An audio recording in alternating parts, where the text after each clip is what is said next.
All right, everyone, it's the new year, and what you see very commonly at this time on the space of YouTube in the film community, people love to make lists. They love to categorize and rank things, and that stuff is a lot of fun, actually, I think, but I simply don't watch enough new releases to warrant such a list to make like a favorite movies of 2024 or least favorite films.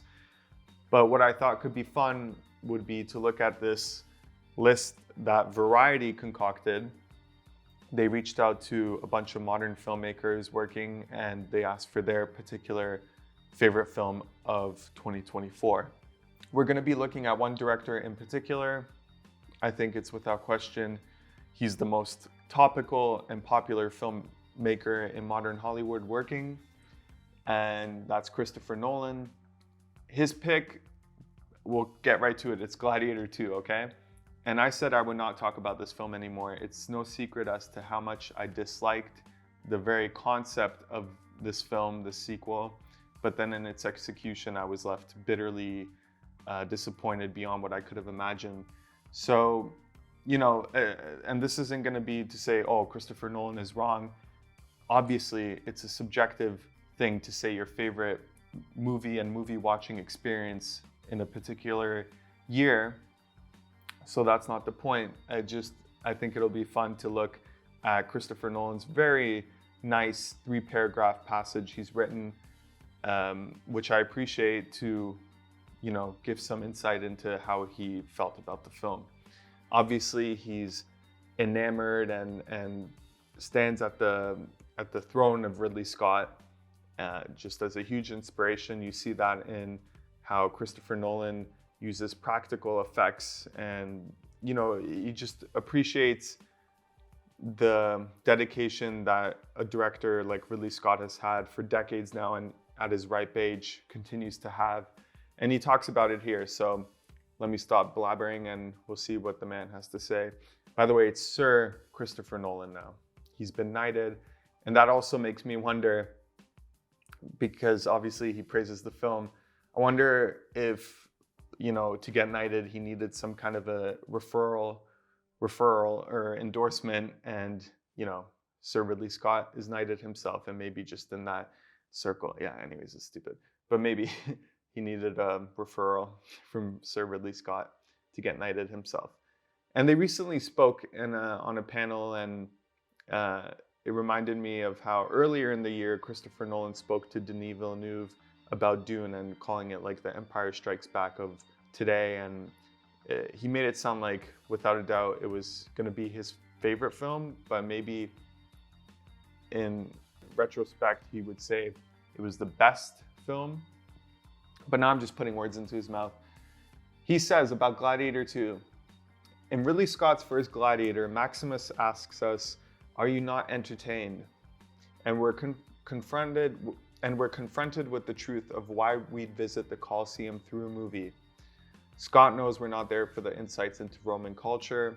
We're there to see our own dark desires at comfortable remove. The beauty of the movie watching experience. He continues, but he's far too experienced the director to get caught making parallels with our time.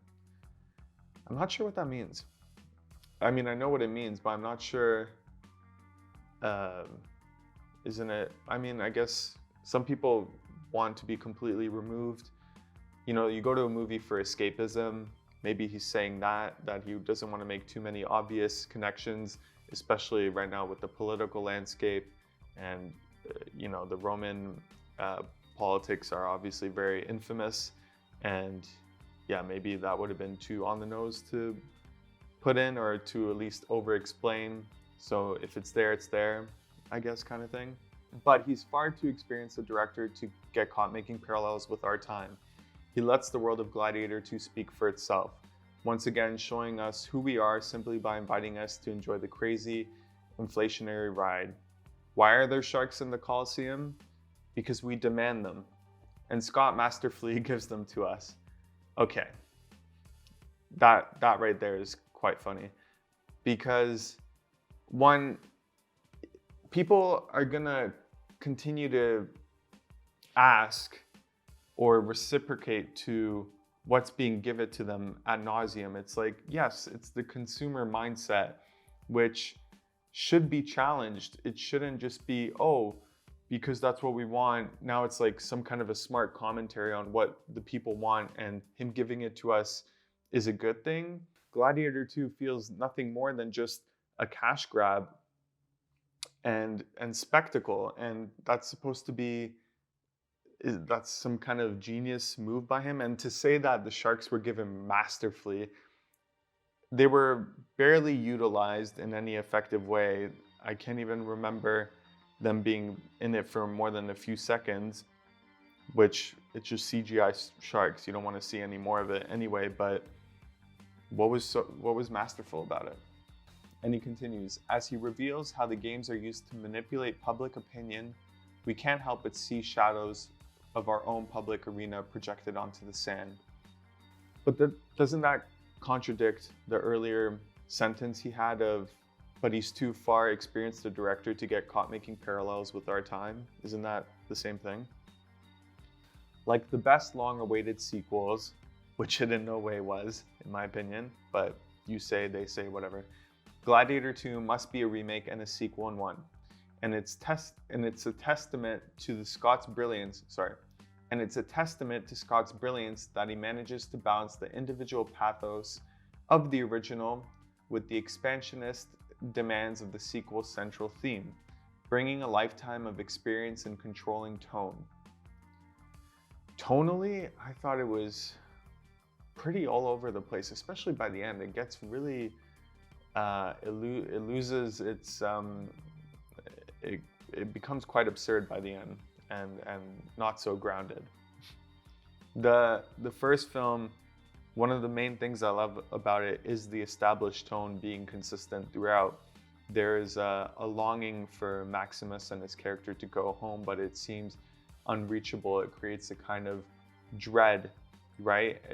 Part of that brilliance is that we never get to see Maximus truly with his family. It's out of reach, so to say. And this film immediately starts with Lucius being with his one-dimensional character of a wife. It's hardly a character. And for her to get just immediately ripped away, it had no emotional resonance, in my opinion. Where were we? Bringing a lifetime of experience in controlling tone. Scott raises the game with the staging of his action, his incredible, hyper-observant, multi-camera mise-en-scène, so different to the original. It was different. Masterfully wrestles the action into clear and jaw-dropping sequence after sequence. So yeah, I talked about this before, but that bothered me as well quite a bit, was that there was no sense of choreography. It felt very much like multiple angles jumping around for no particular reason. It could have been even more disastrous if the editing was more sped up, but it did feel like disjointed and not, there was no direction in that sense. It was literally felt like, okay, we're gonna put dozens of cameras around and we're just gonna put it together in however we want afterwards. And there was no fluidity, that's why it's very hard to remember the action at all. The effect is not just to entertain, but to drive us towards awareness of the movie's themes. I'm not sure how that works. Few filmmakers have ever worked so invisibly on multiple levels. In films from Blade Runner to Thelma and Louise, then to Gladiator 2, the visual density of Scott's art serves as foil for his underlying thematic clarity. Yeah, if what he's saying is the visual spectacle of Ridley's films tends to be far greater than the themes, which for some people is more important to realize the themes from the story. And to me, to a certain degree, I agree with that very much.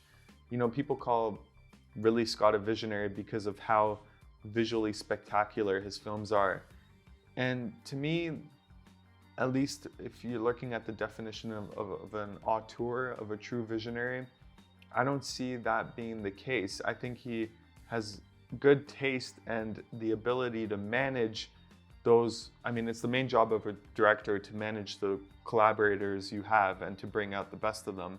that's all well and good. And I think Ridley is one of the best managers of people. His attitude of being very straight shooting works very much in his favor to be a good manager.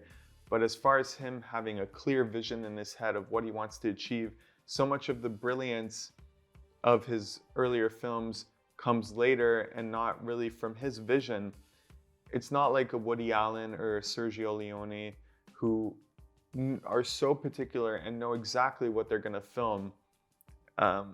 Again, Ridley Scott can make critical decisions, but I don't think he knows what he's going to film all the time. Hence why he just puts out as many cameras as he can and gets the coverage and then puts it together.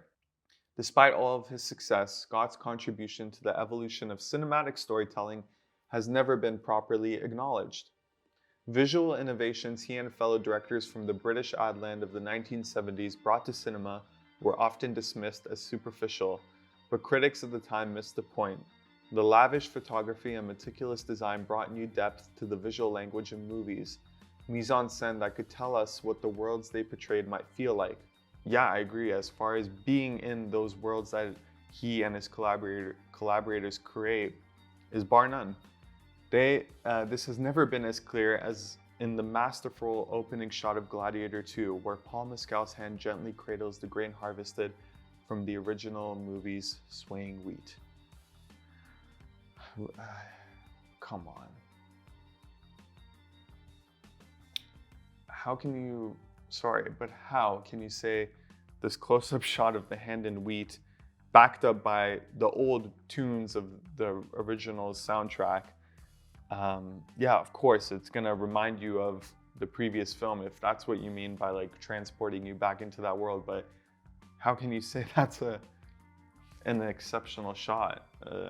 I love close-up shots. I love tactile and obviously sound design and all that can like really teleport you just even in a close-up shot, but I don't think that was anything exceptional. But there you have it. That's Sir Christopher Nolan's passage on Gladiator 2. He loved the demand for the sharks and the way Ridley Scott masterfully provided it. He loved the opening shot of the hand in the wheat. It sounds condescending and I don't want to be dismissive, but I look to these opinions of other people, fans, especially a filmmaker like Christopher Nolan, who, with all things considered, I think, yeah, maybe he takes his own storytelling a little too self-seriously, but his films, I love that he tackles. He's always challenging himself and he has a vast array of different stories. So I could appreciate and I'd be curious to his opinions to see if I get maybe a different vantage of a movie like Gladiator 2, but what he had to say did nothing to give me a new perspective. So, but I want to know what you guys thought, if you appreciate what he had to say or if you find it amusing to a certain degree like I do. Let me know what you thought down below. Keep looking out for more videos. Happy New Year again. And you guys are awesome. Thanks.